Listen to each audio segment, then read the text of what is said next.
Olá pessoal, tudo bem com você aí de casa? Nós estamos entrando num mês muito importante. Saímos do Outubro Rosa e entramos no Novembro Azul. O que será que significa esse Novembro Azul? Será que é um mês específico aí para quem? Para os homens, né, gente?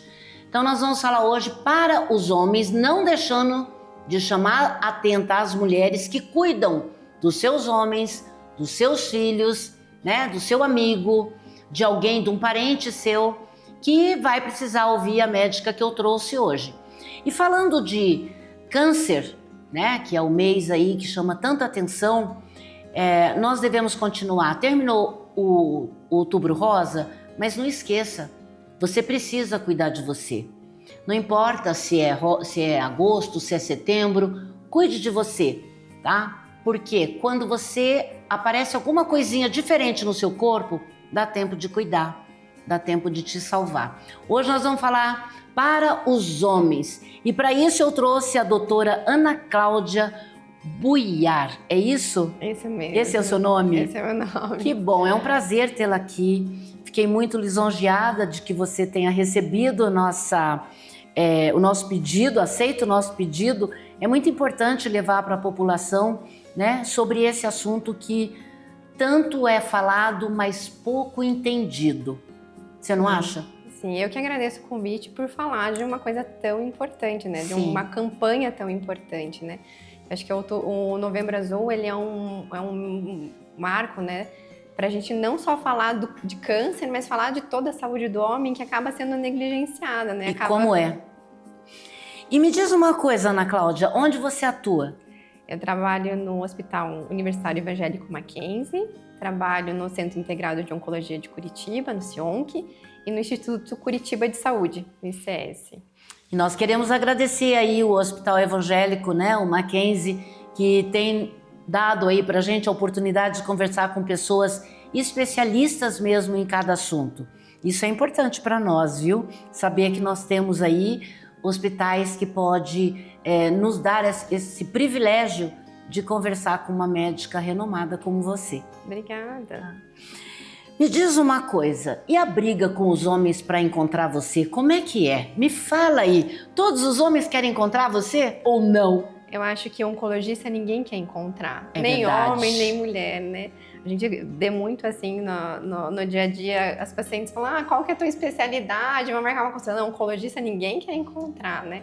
Mas assim, nós desempenhamos um papel aí de cuidado que precisa ser comentado, né? Principalmente quando a gente fala sobre próstata, né? E o que é essa bendita próstata, né? Que atinge tantos homens e eles não estão nem aí, achando que eles são todos super-homens. Exato. Bom, então a próstata ela é uma glândula pequenininha que fica entre a bexiga e o intestino. Da glândula prostática, que é uma glândula pequenininha que fica entre a bexiga e o intestino. Essa glândula ela é responsável pela formação do sêmen. E os tumores, de uma forma geral, eles se desenvolvem porque todas as nossas células elas estão sendo renovadas. E com o passar da idade, essas renovações celulares que vão acontecendo, elas podem acontecer com erros. E esses erros são mais comuns, geralmente, em pacientes mais velhos, né? Pacientes mais idosos. Então, a partir dos 50 anos, Isso a que eu gente ia começa... te perguntar. É a partir dos 50 anos? Geralmente, a partir de 50 anos, é a idade-chave de que a gente entende que as patologias de próstata podem surgir. Entendi. Né? Mas a gente sabe que existe câncer de próstata em pacientes mais jovens também, né? Mas para a gente pensar em uma avaliação mais pormenorizada das doenças da próstata, a gente considera como a faixa etária ali entre 50 e 75 anos, que a gente precisa tomar mais atenção. E esse aumento de próstata, você pede qual exame? Então, assim, para avaliar a próstata, geralmente a gente pede existe uma comunhão de exames que a gente pode solicitar. O principal deles, o mais conhecido, é o PSA, que é o antígeno prostático específico, que é um exame que a gente faz no sangue.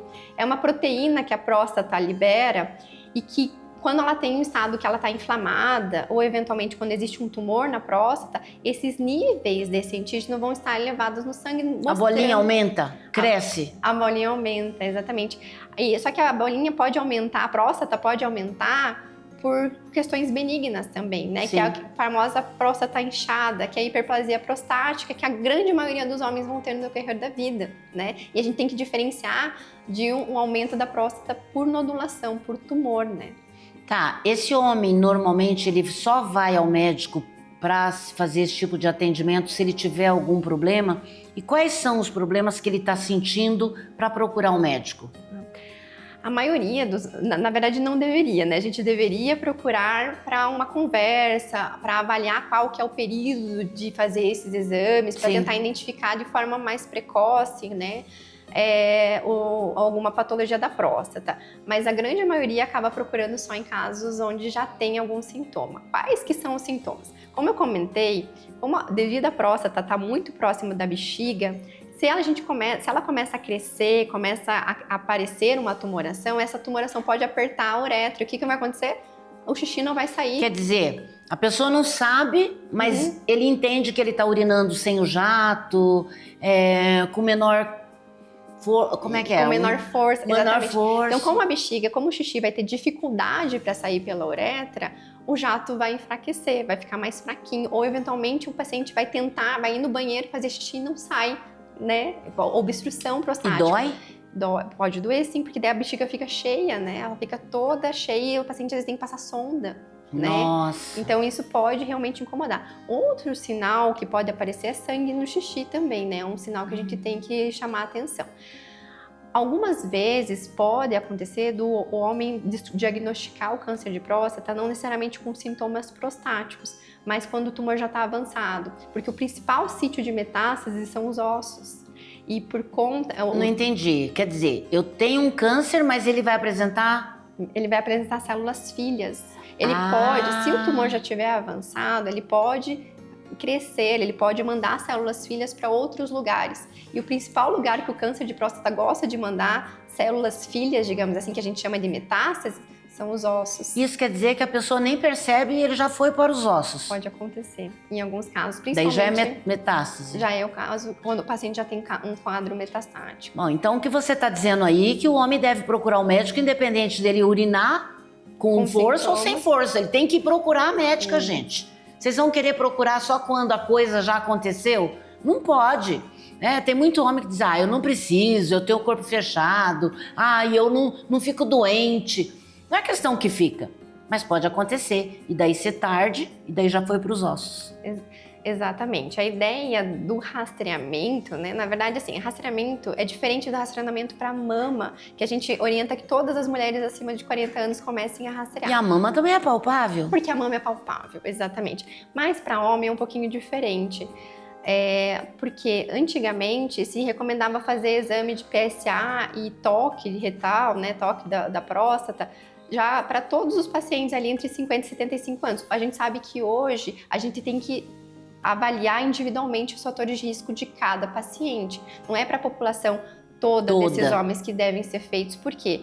Porque existe muitos homens que vão ter um tumor de próstata já um pouco mais agressivo, que vai desenvolver metástase, que vai dar sintoma, mas tem muitos homens que às vezes vão desenvolver um tumor de próstata mais indolente e que não necessariamente vão precisar de algum tipo de tratamento, onde não vai chamar tanta atenção. Não vai trazer um problema de saúde para aquele homem. Entendi. E que a vigilância ativa pode ser pormenorizada. Então, nessa consulta com o especialista, a gente vai discutir juntos e colocar essas estratégias para a gente identificar quais são os fatores de riscos que realmente é entendível que a gente vai precisar fazer mais exames ou cuidar melhor da saúde daquele homem, porque tem que ser de forma mais individualizada. Então vamos lá. O PSA é um exame de sangue simples. Simples. Né? Aí você também vai pedir um exame de urina, vai pedir outros exames, né? Para você poder fazer um rastreamento. Por que que esse homem ele está com problema de urinar ou ele está com dor? Sim. Seria mais ou menos isso todo o início da história aí para o homem, né? Mas a gente tem que falar também do toque retal, né? O que é o toque retal? Que é o grande tabu dos homens, né? Homens. Porque como eu comentei, vou mostrar mais uma vez aqui. Pode mostrar. Né? A próstata lá, então ela tá lá dentro.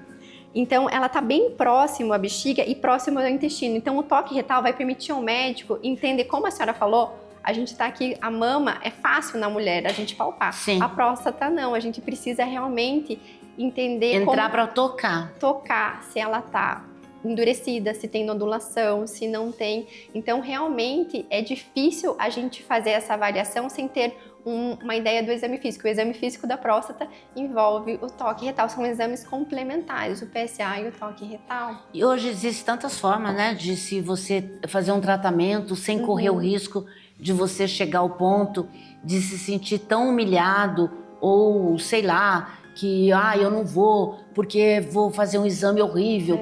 Gente, todo exame é horrível. Fica doente para você ver. Fica com câncer aí para você ver. Se o que era mais fácil vai ficar 10 vezes pior. E aí? Exatamente. Esse é o medo. E ele é um exame rápido e indolor, né? Então, acho que a gente tem que tirar um pouco essa ideia mística de que pode doer, né? Pode incomodar, mas tem mais o tabu em relação a isso. Eu acho que é o tabu, é os amigos, é a amigos. forma com que você conversa em casa, né? Hoje, gente, falar de câncer tanto para homem quanto para mulher é uma forma de tratamento, de cuidado, de se amar, né? Não importa o que você vai passar, tem que passar, corra o risco, mas não precisa correr o risco de ter um câncer. Isso é importante.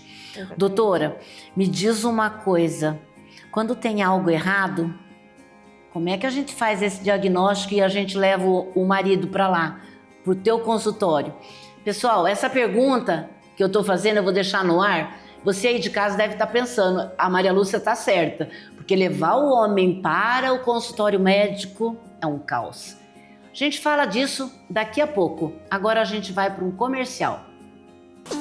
Na Morada Feliz, cada dia é um abraço quentinho. Aqui, nossos idosos vivem com carinho, conforto e alegria. Temos atividades que aquecem o coração, cuidados especiais e um lar cheio de sorrisos. Venha conhecer a Morada Feliz, onde a maturidade é celebrada com amor.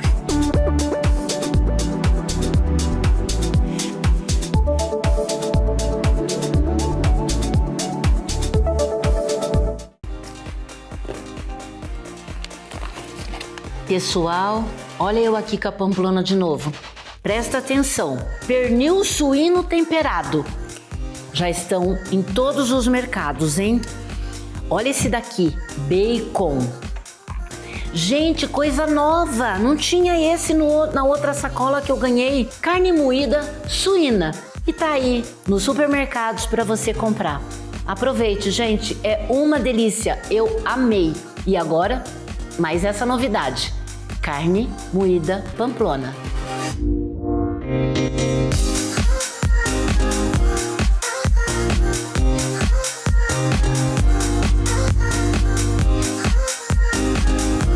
Pamplona no seu cardápio, todos os dias. Pamplona. Viu só? Fui ali e voltei logo. E você tá aí sentadinho esperando a resposta. Como é que eu vou levar o meu marido para a médica?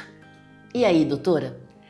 Bom, então, geralmente quando a mulher consegue carregar o homem é porque realmente o paciente já Ele tá pedindo socorro. Ele tá pedindo socorro, porque nem sempre é fácil carregar esses homens, né? Mas, assim, muitas vezes o paciente quando ele já chega com sintoma, é diferente de rastreamento, né? Rastreamento é quando o paciente está assintomático e eu quero tentar fazer uma avaliação precoce. Quando o paciente já tem algum sintoma, como diminuição do débito da urina, diminuição do jato urinário, sangue no xixi, dificuldade para fazer xixi, são sintomas que levam a gente a pensar que tem alguma coisa acontecendo com essa próstata. E não necessariamente um tumor, mas a gente precisa investigar isso de forma mais pormenorizada. O exame do toque retal é um exame importante para a gente entender a consistência que essa próstata está. Se ela está endurecida, se tem nodulação, se ela tem alguma outra coisa que me chame a atenção ali, se ela está simplesmente aumentada, enfim, que vão me levar a pensar que possa ter alguma coisa que eu precise investigar nessa próstata. Além disso, além do PSA, que é o exame que a gente coleta no sangue, uma coisa bem importante é que a coleta do PSA, ela tem que ser feita sem o homem ter feito, por exemplo, o toque tem que ser, eu não posso ter manipulado a próstata antes de coletar o PSA, entendeu? Então eu preciso, de fato, coletar esse exame sem ter um fator confundidor, porque se fizer o toque de próstata e for coletar o PSA logo depois, um dia depois, é como se você provocasse? É como se inflamar, exatamente, vai liberar essa proteína, né? Então tem que realmente esperar alguns dias ali para fazer a coleta, ou se o homem fez, por exemplo, algum exame, né? Existe ultrassons transetais. O ato sexual também? O ato sexual também. Andar de cavalo, andar de bicicleta também pode. Então a gente tem que cuidar, assim, na hora de coletar o PSA para que não tenha esses fatores confundidores. Lembrar que tem algumas infecções na próstata que podem aumentar o PSA, né? Que podem dar esses sintomas de jato, mas que vão fazer parte do diagnóstico diferencial, e também os exames de imagem. Então, além do toque, além do PSA, a gente vai precisar fazer um exame de imagem dessa próstata. Ou ultrassom de próstata, hoje mais fidedigno, a ressonância de próstata consegue dar mais informações sobre a presença de nodulações e se essas nodulações são, de fato, nódulos suspeitos. E nesse exame da ressonância, você já vai saber se foi para os ossos ou não? Ainda não é uma... A ressonância, geralmente a gente faz uma ressonância multiparamétrica da próstata. Claro que essa ressonância, ela tem apesar dela ter enfoque na próstata, ela consegue ver outros órgãos ali locais, como linfonodos e alguns ossos da bacia, mas ela é localizada ali na região da próstata. Para a gente avaliar a questão dos ossos, existe um exame um pouco melhor para avaliação dos ossos, que é a cintilografia óssea, mas a gente vai pedir conforme sintomas. Vai surgindo. Conforme sintomas, né? Então, quando eu estou pensando em um tumor inicial de próstata, eu vou identificar se é de fato um tumor de próstata. Sim. E claro, a biópsia de próstata vem em seguida, caso realmente eu detecte que tem um nódulo ali suspeito, né, seja pelo toque ou pela ressonância.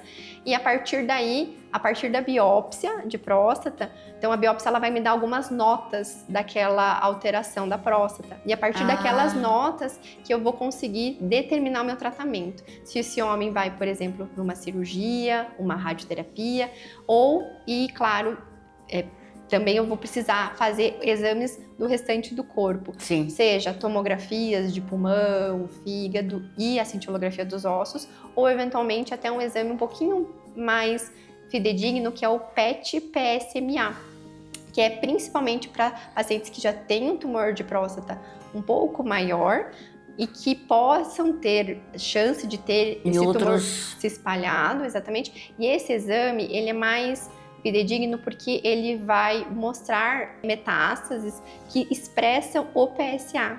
Então, ele vai brilhar, digamos, no PET, porque ele brilha mesmo. O corante dele, digamos assim, o contraste utilizado vai demarcar áreas que expressam o PSA no corpo.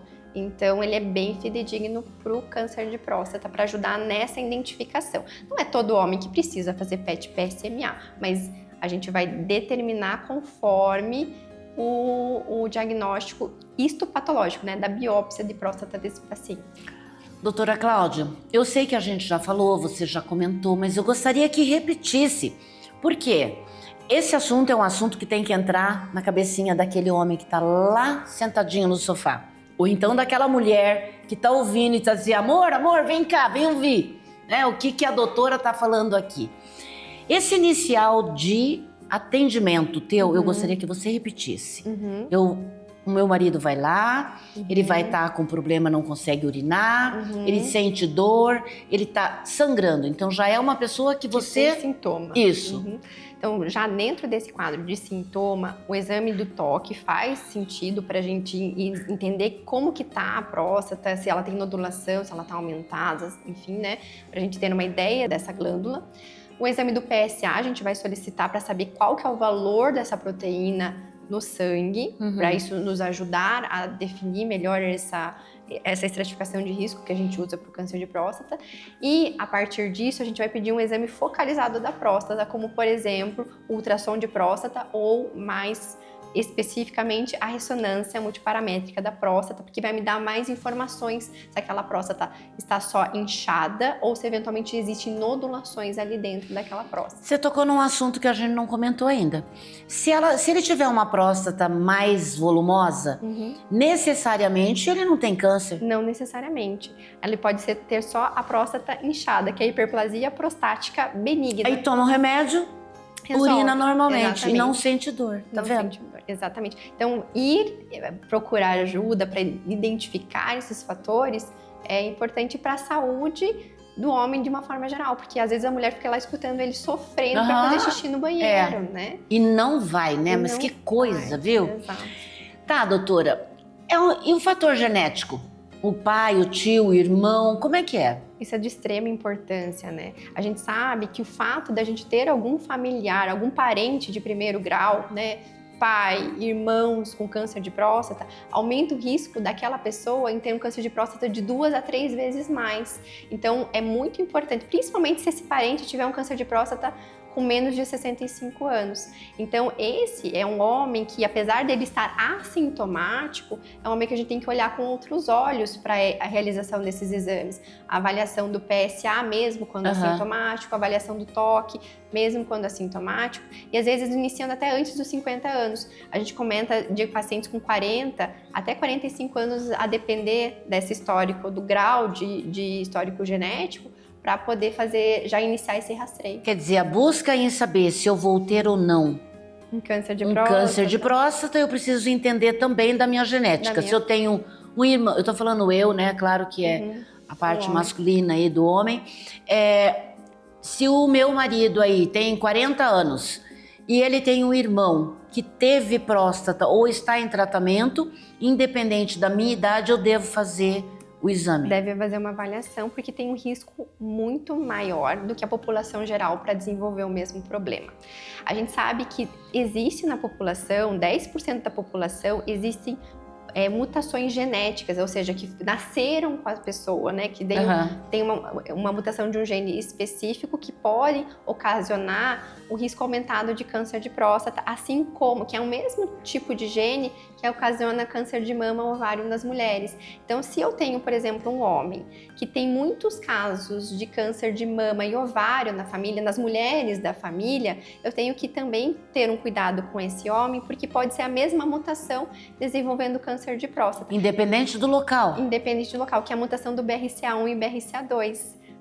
Essas mutações, então, é algo mais raro, cerca de 10%, né, da população, mas a gente tem que entender que isso acontece, né? Então, mesmo que a gente tenha, então, uma familiar que tenham não necessariamente câncer de próstata, mas casos de câncer de mama e ovário, que são, né, vários casos na família, a gente tem que olhar aquele homem e pedir para que ele faça esses exames mais pormenores. E claro, fazer a avaliação do teste genético para essa família é de extrema importância, porque a gente pode ajudar. Tem uma luzinha ali que já está dizendo, olha, fulano teve, mamãe teve, papai teve, então vamos cuidar. E são esses pacientes que têm, eventualmente, mutação genética que podem desenvolver câncer de mama em homens. Também. Por mais que seja um tumor muito raro em homens, a gente tem que lembrar que existe. Até porque, como a gente já comentou, o Novembro Azul é um mês para aconselhamento da saúde do homem, não só em câncer de próstata. A gente tá falando de câncer de próstata porque é o tema, né, que a gente está estudando aqui agora. E porque é o câncer mais prevalente dos homens quando a gente tira a parte de câncer de pele não melanoma,